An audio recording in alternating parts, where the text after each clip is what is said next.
after the first two long-haul races in America and Brazil, round 3 of the World Championship brings the Formula One scene to Europe, to Italy for the San Marino Grand Prix, named after the tiny nearby principality, but actually held on the superb 3.1-mile circuit at Imola near Bologna. And to the enormous crowd that always packs Imola, there's only one word that matters: Ferrari. Because Ferrari is the god of the passionate tifosi, and at Imola they're praying for a good result to put their team on top.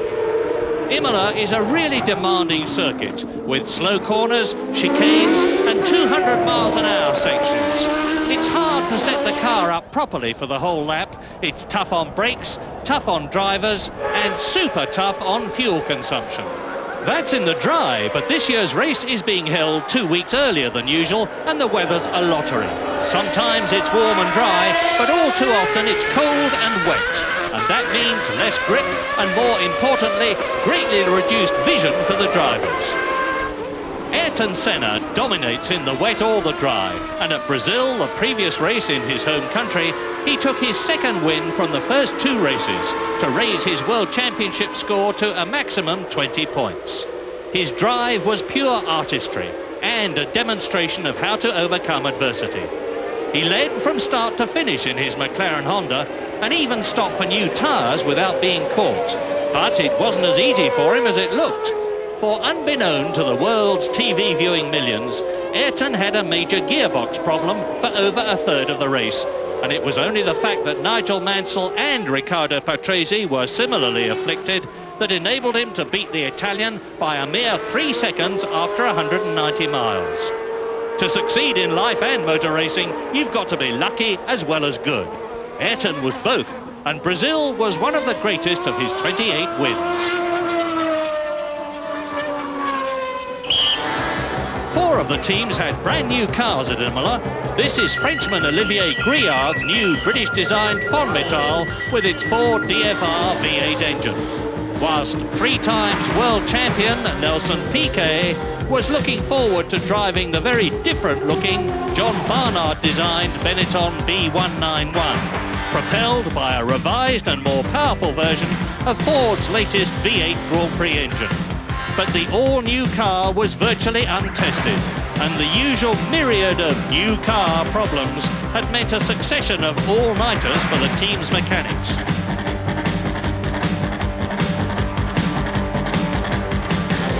Englishman Alan Jenkins designed the new footwork Porsche with the innovative nose job. But, like Benetton, the team were up against it. Michele Alboreto had had an enormous crash in testing at Imola and had completely destroyed the first car to be built. Italian Alex Caffey drove the second new footwork, but it had only been completed the day before practice began. And with new engine problems too, the team weren't optimistic about their chances. Brabham needed a new car because the previous one was really a makeshift to enable the team to get cracking with their new Yamaha V12 engine, which was coming along nicely. Sergio Rinland's design was acknowledged to be one of the best looking in the pit lane. Beautifully built, with finely detailed and advanced aerodynamics, it looked as though in time it could enable Brabham to achieve their ambition to get back on the podium at the end of races. Grand Prix new boy Mark Blundell and his experienced teammate Martin Brundle both reckoned it could eventually get the job done. New car's lighter, more nimble, faster in a straight line. Now we need to find out the best suspension setting to make it faster, and we need more horsepower.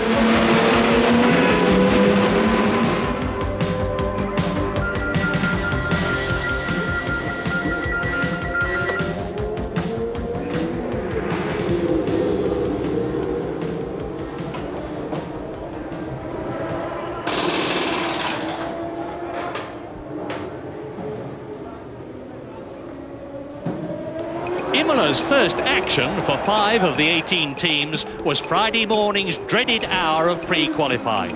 From Portugal, Pedro Chaves in the Coloni Ford sadly never even looked like making the cut. And with fuel problems in his Lamborghini V12, Nicola Larini was out. So too was Olivier Grillard's Fonmetal when he was blocked by another driver in the closing seconds of the hour.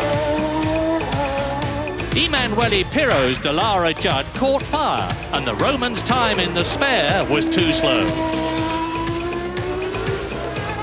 The slowest to pre-qualify was the likeable Belgian Eric van der Poel in his Lamborghini, the first time that Eric had done so.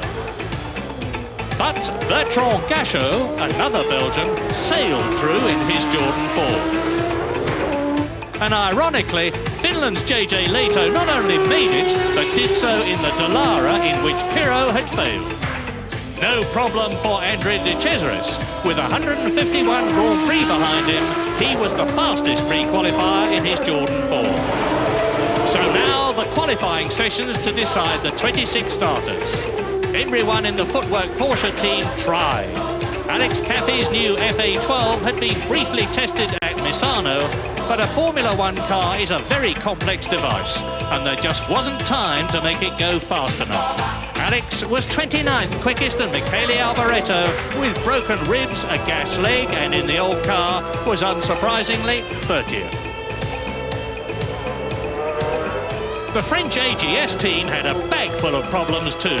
After financial failure, its owners had had to sell to an Italian consortium who'd fired Stefan Johansson and hired Italian newcomer Fabrizio Barbazza. He hadn't even driven a Formula One car until the first day of practice, so it wasn't surprising that he failed to qualify. Teammate Gabriele Tarquini was only 2/10 off the pace, but that was enough to exclude him. So now the qualifiers in reverse order. Julian Bailey made it for his first Grand Prix in a Lotus, despite having had handling and gearbox problems. 26th may have been last, but never mind, he was in. Mika Hakkinen was too. 25th on Friday, he was expecting to improve on Saturday afternoon, but the appallingly wet conditions put paid to that. Lotus were well pleased though. Both their men in for the first time this year. Thierry Boutsen's Ligier Lamborghini was on row 12, 24th on the grid. It was sad to see a 3 times Grand Prix winner there, but the Ligier, rudely nicknamed the Route Master, just wasn't up to it. On the same row was Mark Blundell in his Brabham Yamaha. The car was brand spanking new, it was Mark's first Grand Prix at Imola, and he'd had brake problems on Friday, so he'd got nothing to be ashamed about. Nor had Ivan Capelli, even though he's got more than enough talent to qualify better than 22nd fastest.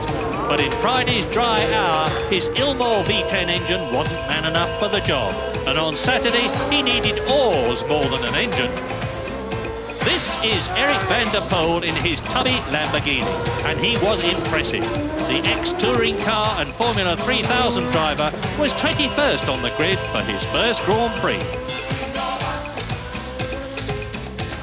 Aguri Suzuki from Japan was 20th in his Lola Ford for the LaRousse team, which, like AGS, had been beset with financial problems. Aguri wasn't unhappy, and if it was wet on Sunday, he could do well. 19th, another Grand Prix newcomer, Eric Comas, the 1990 Formula 3000 champion of Europe, who'd done well to out-qualify his Ligier teammate, Thierry Boutsen. Martin Brundle was spectacular in the wet on Saturday morning as he explored the limits of his Brabham Yamaha.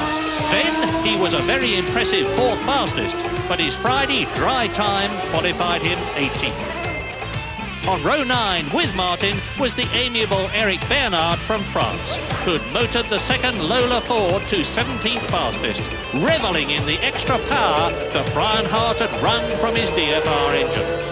Whilst JJ Leito, who'd only pre-qualified in the last 10 seconds of Friday morning's hour, was equally pleased with the Judd V10 power in his Dallara, 16th on the grid. Like Ivan Capelli, Maurizio Gugelmin had Ilmor engine problems on Friday morning, but his afternoon time got him into the race, 15th. And now the Benetton Brazilians, Nelson Piquet and Roberto Moreno, with Ford's racing boss Mike Pranopoulos there. On Friday morning, they'd been depressed with their under-tested new car, but in the afternoon, using qualifying engines for the first time, they moved up to row 7, Moreno 13th and Piquet 40. The two Jordan Fords were next up, and that really was an excellent achievement, considering the new team was using less developed versions of Ford's new V8 than Benetton were. First and third in pre-qualifying, De Cesaris and Gachot were to start 11th and 12th, their best grid places yet. Real encouragement for team boss Eddie Jordan and designer Gary Anderson. Whilst Ken Tyrrell was to see Satoru Nakajima from Japan start 10th in his Tyrrell Honda, 6 places higher than he had been at Phoenix and in Brazil. Into single figures on the grid now, a real credit to the two Italians, Pierluigi Martini and Gianni Morbidelli, starting 9th and 8th in their Minardis, thanks to excellent driving, V12 Ferrari power and Agip rocket fuel. Ahead of them, it was Jean Alesi for the first time in a Ferrari in the team's home country. Not as high as he'd hoped, but it was in Alain Prost's car after his own had caught fire.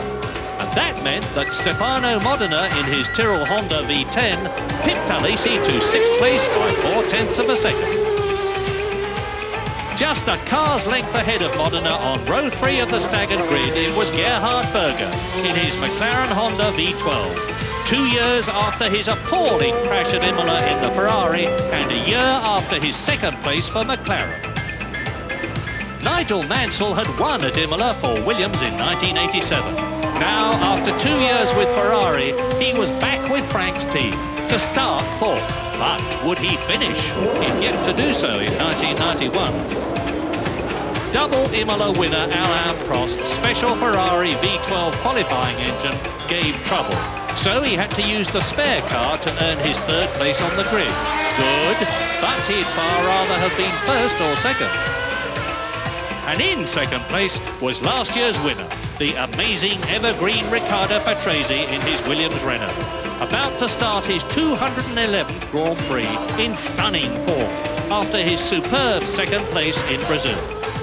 And up front, with a clear track in front of him, 28 victories behind him, and in his 55th pole position as a result of the fastest ever lap at Imola, it was the superlative Ayrton Senna, with a one-off, high-torque Honda V12 engine in his McLaren.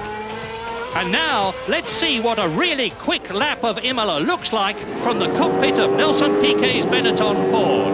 We're up to the Tamburello now in 6th gear, doing about 190 miles an hour, this long sweeping left-hander which leads into a curving right, and that is the Villeneuve curve, named after the famous Canadian driver. Now up to the Tosa Bend, the famous Tosa Bend, 2nd gear, 60 miles an hour. It's climbing from here up towards the Piratella, to 3rd gear, to 4th, to 5th gear, doing 155 miles an hour over the crest. The speed still building. Now the left-hander, 4th gear. This is the Piratella, and from here we start to drop downhill to the famous Acqua Minerale bends. Here they are, right, left, and you can go over the grass very easily there if you're not careful, doing about 155 miles an hour here, climbing up to the chicane at the Variante Alta at the top of the hill. It's coming now, and it's a right and a left, 3rd gear, over 100 miles an hour. Now dropping downhill again, the left-hander,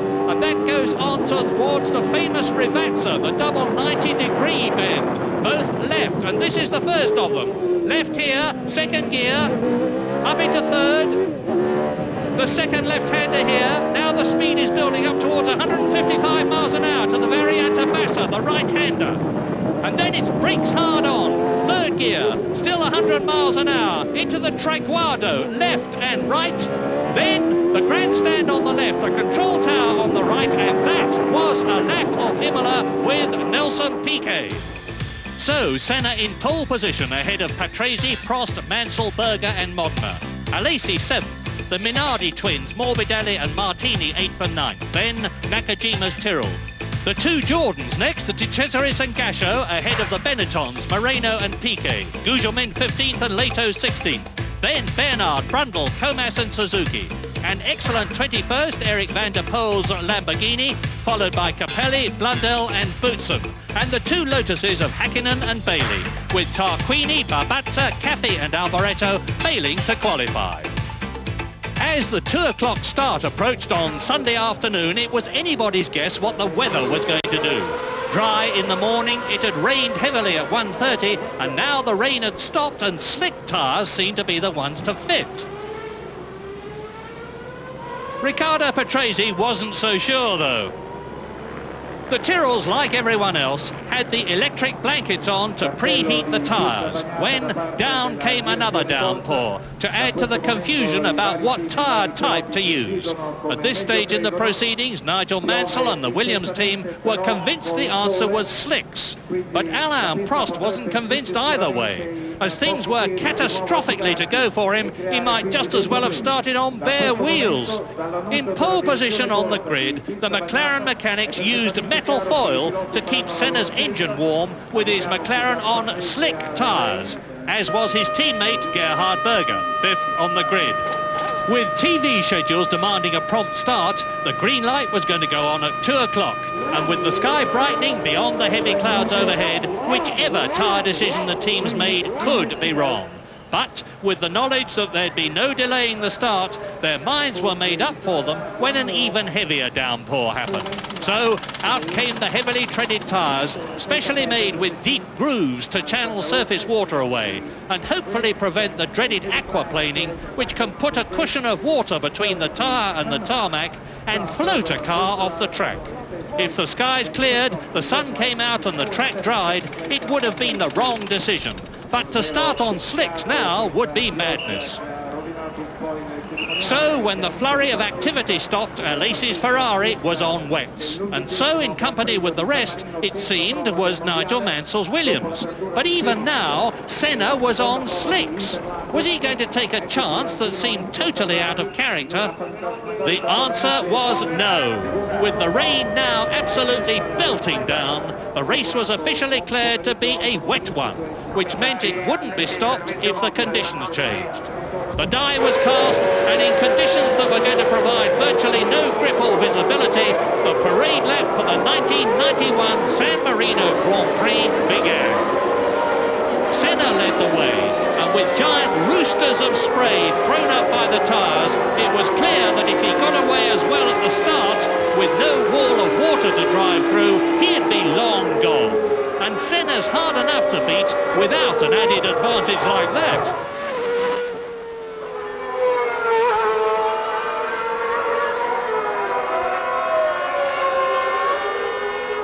Then, coming out of the Variante Bassa at the end of the lap, absolute sensation. Alain Prost spins off onto the grass. Look at him sliding along the grass. And that is Gerhard Berger, who has done exactly the same thing. Berger's keeping going, but Prost has stopped. Berger's regaining the track in his correct position on the grid. He'll be thankful about that. Now, what about Alain Prost? The Frenchman still isn't back on. He's out. Alain Prost is out. He is not starting the San Marino Grand Prix, and that is sensational. It is a terrible blow for Ferrari and, of course, for the Italian crowd. More than anything else, they wanted to see Prost or Alesi win this race. They're Ferrari fans to a man, and they're certainly not going to see little Alain win the San Marino Grand Prix for the third time.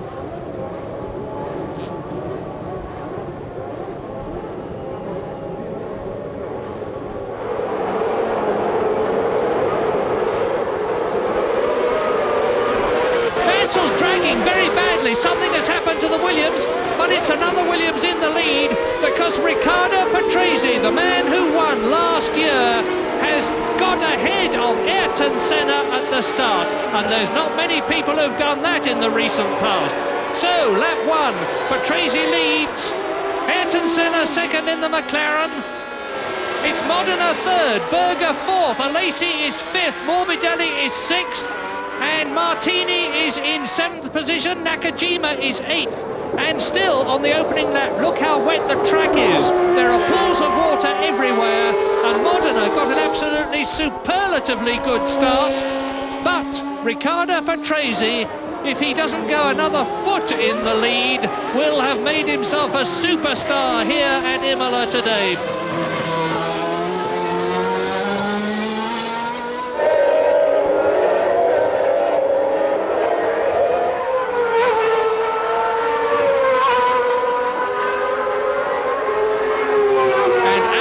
Prost Ferrari is still stuck at the Rivazza. That's where he went off. Now there is Nakajima. JJ Leto well up, but coming through at the end of the first lap is going to be Patrese in the lead, Ayrton Senna in second position. There's Modena third, Berger is still fourth, Alesi in fifth position. Then there is another gap, and it should be Gianni Morbidelli well up. That's the highest he will have been in a Grand Prix. And the lone Ferrari goes through, and I do believe, yes indeed, Riccardo Patrese is easing away from Ayrton Senna, and Senna is certainly pulling away from Stefano Modena. And that's a Williams. It's Nigel Mansell. At the end of the first lap, he hasn't even completed one lap, and Nigel Mansell is already out of the San Marino Grand Prix, because look at that left rear tyre. It's punctured. It looks to me as though the suspension is damaged. Well, my goodness, this is most certainly not Nigel Mansell's season 1991. Out of Phoenix, out of Brazil, and now before the first lap is even finished, he's trotting back to the pits.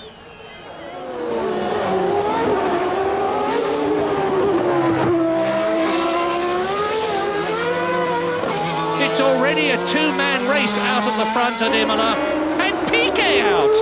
My goodness! And this is only the second lap. Prost out, Mansell out, Piquet out, three potential winners out.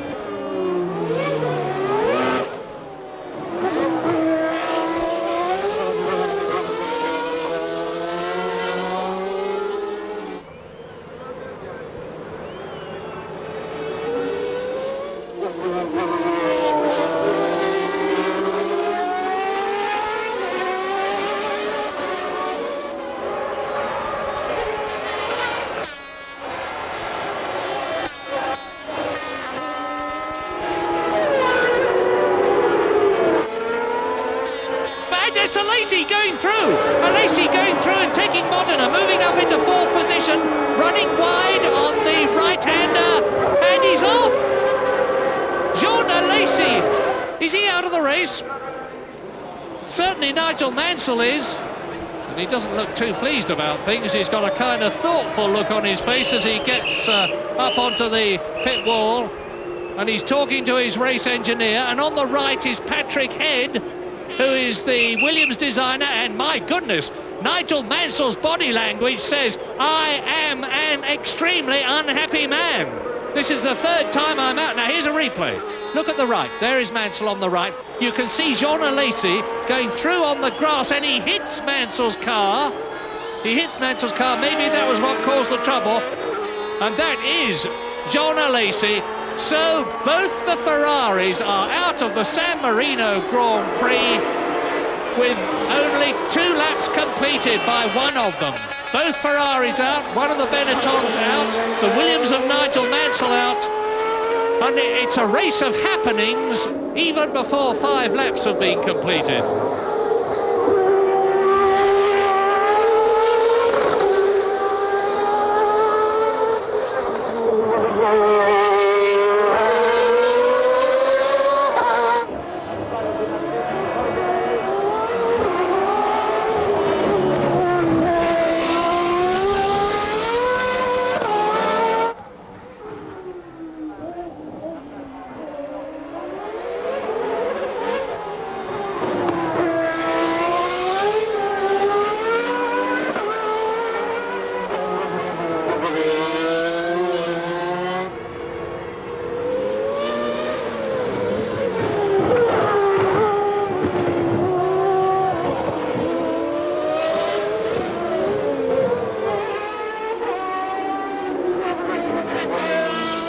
That is Gianni Morbidelli, who is 7th. Andrea De Cesaris behind him in 8th position. That's Roberto Moreno, 9th in the Benetton. And 10th there in the Scarlet Dallara is JJ Leto. So there's quite a battle down the field in front of the sodden crowd.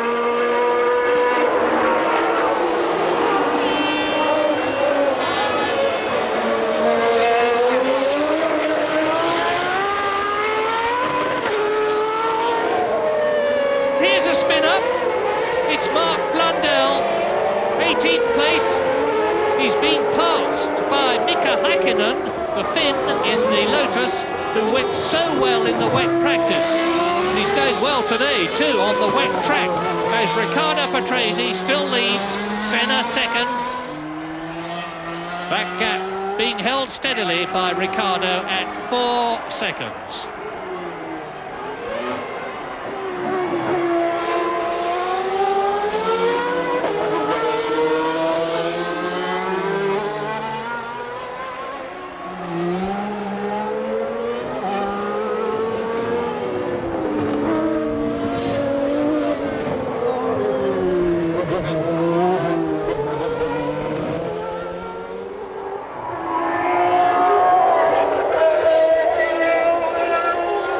Now there is Martini in 7th place. Modena Moreno has got ahead of De Cesaris, and in the pits is Maurizio Gugelmin. That's Gugelmin's Leighton house.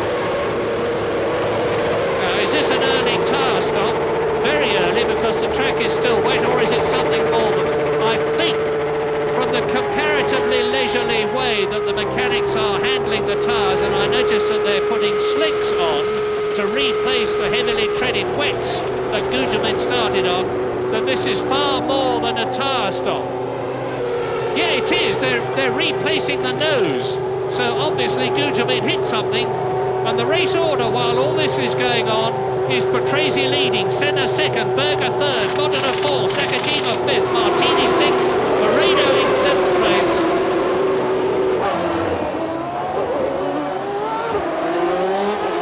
Senna. Now he's got the flow and the feeling of the race. He's been watching Riccardo Patrese very carefully indeed. He's closed right up on Riccardo. This is Senna's 113th Grand Prix, and it is Riccardo's 211th. Both tremendously experienced. Coming through now to complete a lap, and Senna goes through. Senna leads. Now Riccardo suddenly, Riccardo Patrese is coming into the pits. I wondered why he slowed so quickly, and here's the answer. Into the pits for a tyre stop. Now this is a very, very brave move by Riccardo. The wets are coming off, the slicks are going on, and he's obviously decided in the cockpit that he will have a tactical advantage if he goes on to slicks early and hopes that Senna will get caught up in traffic. But it's more than that. That's the Renault technician on the left with the laptop computer.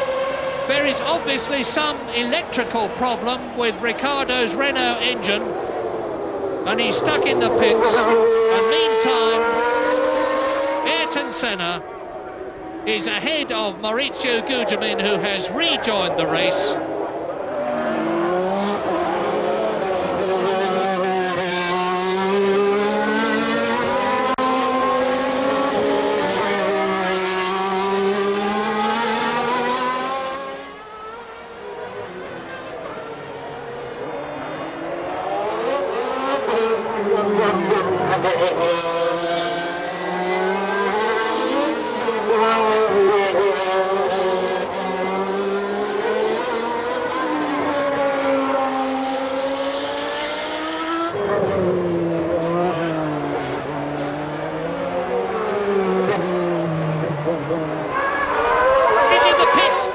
Ayrton Senna.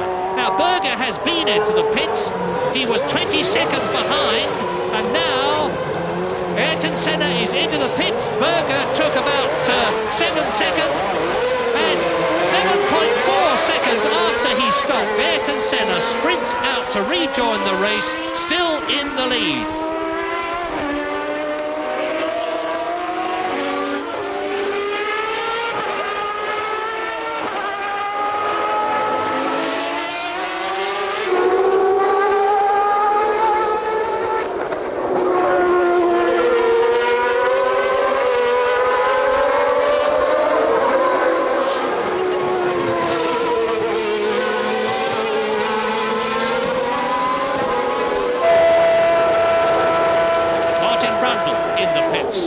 Well down, because we've had a message from the pits now to say that Nigel Mansell retired because of that rear wheel puncture, and it was Martin Brundle collided. Martin's already been into the pits for a long time. So Gugelmin, who's about to be lapped again by Senna, who has got ahead of the Ligier, and there is Gerhard Berger, and you can see visually what the gap is between first and second places with the two McLaren Hondas up front. That is Eric Bernard in the pits. Blundell comes in. Mark Blundell in the Brabham Yamaha, and this is Eric Comas, a Frenchman, Formula 3000 champion of Europe last year. He is in 16th place, or he was when he came in. And everybody is coming in now. It's been very, very busy in the pit lane with the wets coming off and the slick tyres going on. And you can see there why they're called slicks. And it is certainly not a slick pit stop from the Ligier team. Very, very slow indeed.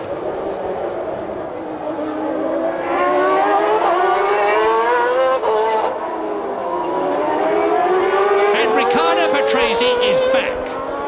He's rejoined the race, but he's well down.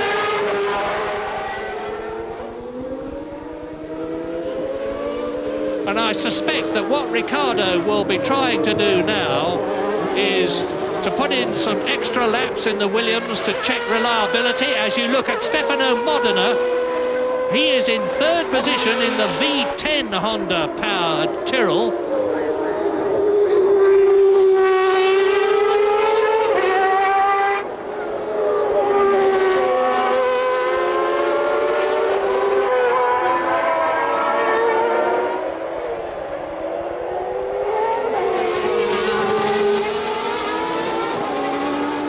One of the Tyrrells out. Number 3, it's Toru Nakajima, who was in 4th position. So now Roberto Moreno moves up to 4th, Capelli moves up to 5th, Thierry Boutsen in the Ligier Lamborghini moves up to 12th.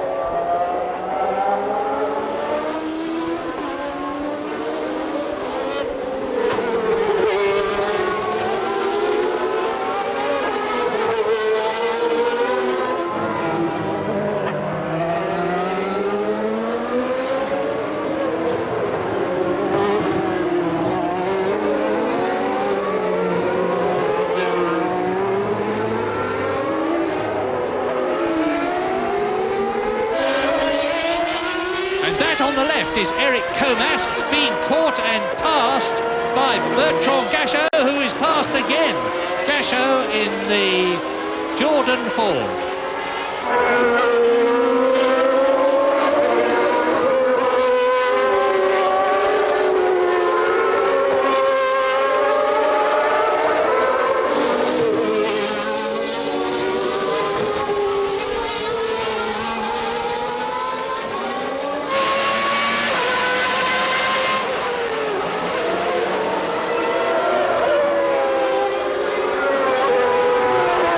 Senna is coming up now to lap Bertrand Gachot in the Jordan Ford, who is racing with Comas. And look at the brake discs, the carbon fibre brake discs on Senna's McLaren, glowing cherry red.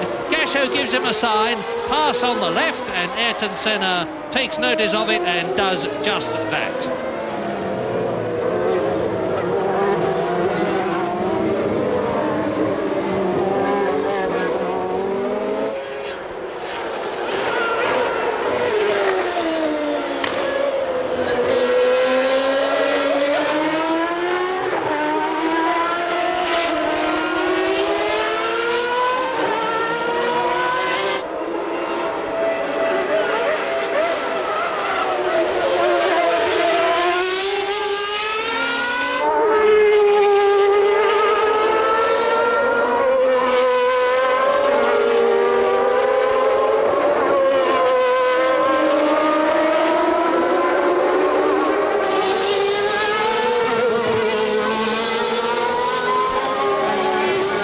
There's a man for whom the race has not paid off, Eric Bernard out of it. As Senna now is consistently building up his lead. Look back and you will see Gerhard Berger, there he is, who's still got to take Comas. Does so now, moves on to the wet, which is always a tricky thing to do. It's what caught Alain Prost out earlier on, although it was of course much wetter then than it is now.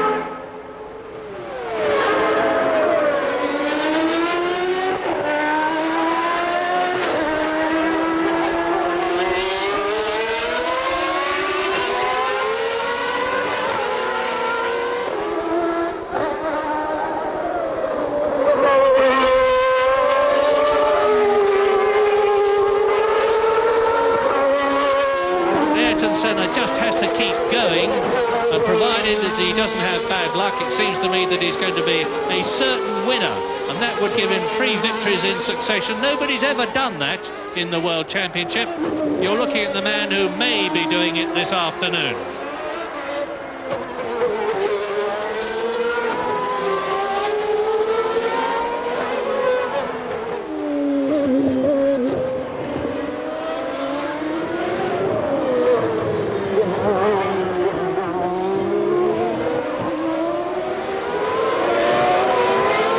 His lap board, it says place 1, L40, that means 40 laps to go.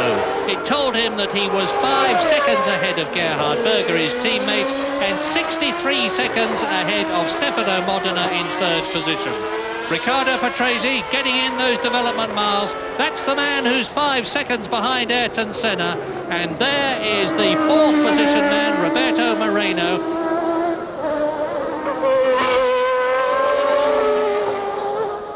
Roberto Moreno in 4th position has nearly been lapped by Ayrton Senna. That is Stefano Modena.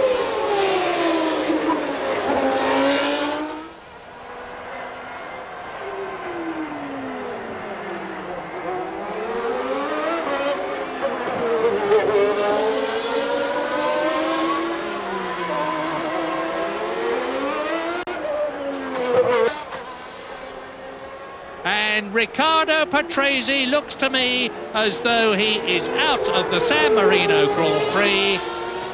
The electrical problem which he had in the pits seems to have struck again, and very definitely he will not be restarting from there.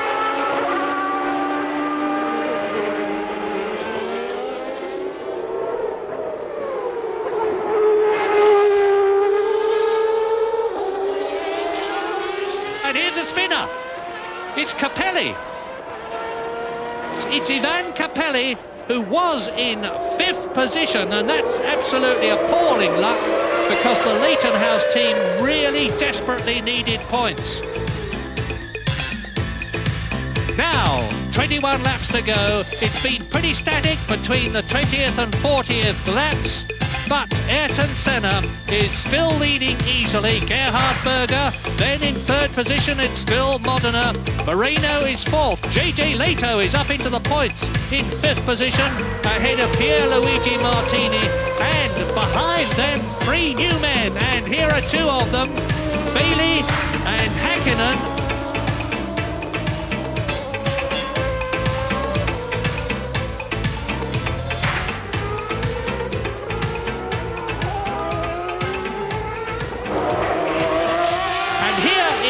Julian Bailey, and right behind him is the Finnish driver Mika Hakkinen. They are in 7th and 8th places. Mika Hakkinen, the ex-British Formula 3 champion, and Julian Bailey, ex-Formula 2000, Formula 4 2000 champion, and they are fighting each other on the circuit in their Lotus cars as Ayrton Senna catches them. Gerhard Berger.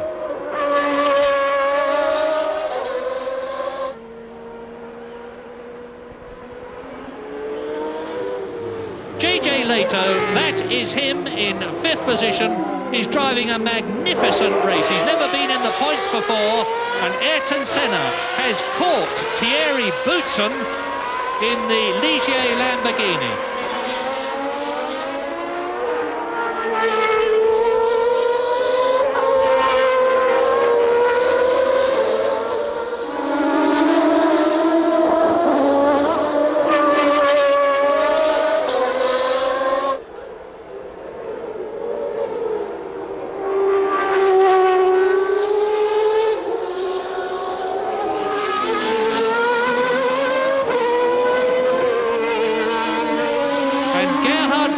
Is starting to speed up. He has lapped both the Lotuses, as has, of course, Senna a long time ago. And Senna has still got to get past Thierry Boutsen, who is actually in 8th position. And if Boutsen holds... And that's Roberto Moreno. Roberto Moreno out. And that means to say that JJ Leto goes up into 3rd place. Martini to 4th. Van der Poel to 5th. Bailey to 6th and Häkkinen to 7th place. So one of the Lotuses is back in the points because Bailey has been there before. And right behind him is Mika Häkkinen. Here they are.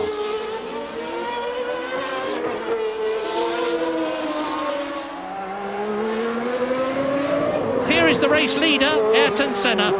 And he's got a fight on his hands now because Gerhard Berger, there he is, number 2, second in the championship now after Brazil. Gerhard Berger is catching his teammate, JJ Leto. Well, what an absolutely superlative performance this is by Leto. He's never been in the points before.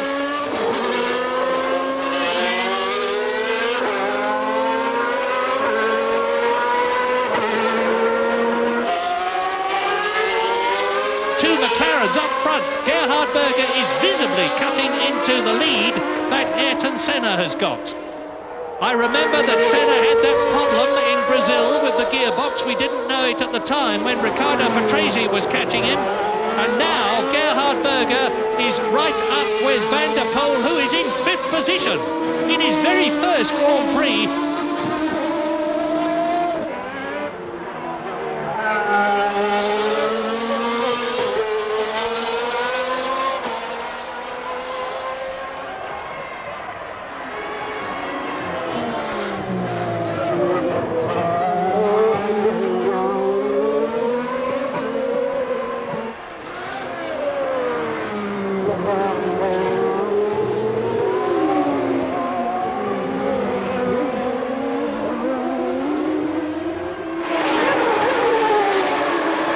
That's Maurizio Gugelmin, 10th now, after that long stop when he had the nose on his Leighton House Ilmore car replaced. Martin Brundle, 11th place.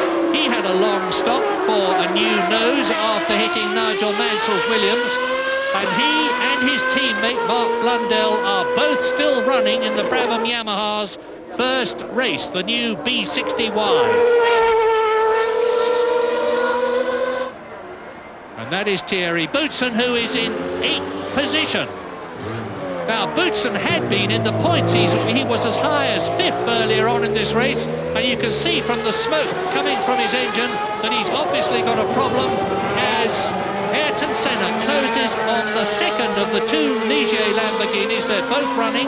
That is Eric Comas in front of him, but more importantly, there is Berger. The gap is down to 7 seconds.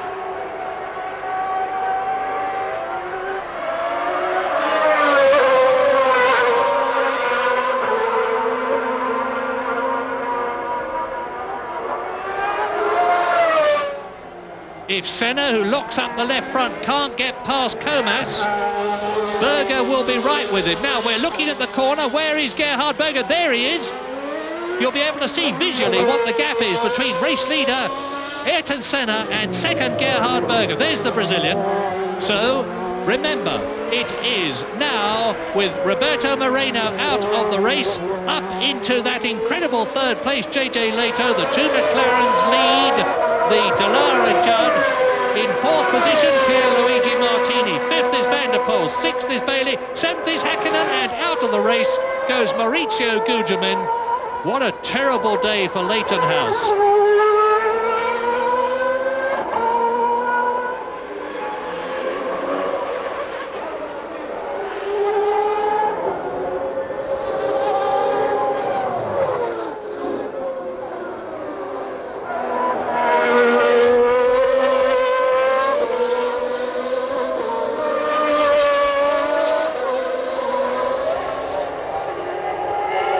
I'm convinced that Senna's got a problem because the performance differential between the Ligier Lamborghini and the McLaren is considerable. And only now is Senna right with the Ligier, and he gets through. Eric Comas moves over and lets Senna through, but in the process of slowing down and then jinking to the side to get past the blue car, Senna has lost time. We're coming up very soon to start the last lap, and I do believe that there is really a possibility that Gerhard Berger there can win here at Imola today, his first race for McLaren. It's coming up toward... This is going to be the start of the last lap. It's going to be very close indeed. We're going through now. There is Senna, there is Berger, and the gap is only 2.4 seconds as they go into the last lap. Round the left-hander at the Tamburello, up to the Villeneuve curve again, then down into second gear for the Tosa. That's the very sharp left-hander, and look at this. The two McLarens, there's only about 400 yards or so between them. As Senna goes down towards the Piratella, there's only about half a lap left now, but I think I've got to eat my words, because even if Gerhard Berger catches Ayrton Senna, I don't see how he can get past the Brazilian unless Ayrton has got a real problem with his car. And I'm convinced that he's got a problem of some kind as they go into the Variante Alta for the last time. Down to the Rivazza, the double 90-degree left-hander for the last time. For the 61st time here. And the track is now perfectly dry. Well, the Italian crowd hasn't seen and isn't going to see a Ferrari win, but my goodness, they've seen a tremendously exciting climax to the race, because it's still a possibility that Senna will not... Well, no, it isn't, because he's almost within sight of the checkered flag now, and if Senna wins here, it is going to be his 29th Grand Prix victory. That would be an incredible achievement, and it's going to be an incredible achievement because he is now into the Traguardo, into the finishing straight. He sees the checkered flag. Ayrton Senna wins the San Marino Grand Prix with, in second place, Gerhard Berger, and then is Van der Poel. Van der Poel is touring the man who was going to finish fifth. Oh, what rotten luck. But JJ Leto finishes third, only one lap down. Pierluigi Martini fourth in the Minardi. Häkkinen and Bailey fifth and sixth, and that is Mika Häkkinen's mum with the flag. She is overjoyed. And so of course is Ayrton Senna, as he well may be 29 Grand Prix victories and 3 in succession. So Senna wins at San Marino, Berger second, Leto third, Martini, Häkkinen and Bailey, and Ayrton Senna now leads the World Championship by 20 points after winning the first 3 races. Alain Prost down to third. So the Constructors' Championship now, McLaren have 4 times as many points as Ferrari, and they're going to be very, very difficult to beat in the Constructors' Championship this year. Well, what an incredible race. Berger on the podium to the left. Ayrton Senna shows the cup proudly, victoriously, and JJ Leto on the podium for the first time in his career. Only his 3rd race in the Dallara team as Senna shows the big gold trophy. What an incredible race. Both the Ferraris out, both the Williams out, both the Benettons out, both the Tyrrells out. New men. Leto in 3rd position, Pierluigi Martini back in the points. There's Ron Dennis on the left, and now Gerhard Berger shows his trophy for 2nd position. And 2 other new men, Julian Bailey and Mika Häkkinen. Hopefully we'll be hearing a lot more from them, and Eric Van der Poel, who just missed that 5th position. Appalling luck for him. Well done, JJ Leto. You can see that he's overjoyed. So now it's champagne time, and in 2 weeks' time there's going to be the 4th round of the 1991 World Championship Formula One Series. It's going to be on that twisting, turning, rising and falling track at Monaco. Senna's won there for the last 2 years. He's got a tremendous lead in the World Championship. I wonder if anyone will be able to stop him, making it 4 Grand Prix wins in a row and 3 successive wins at Monaco.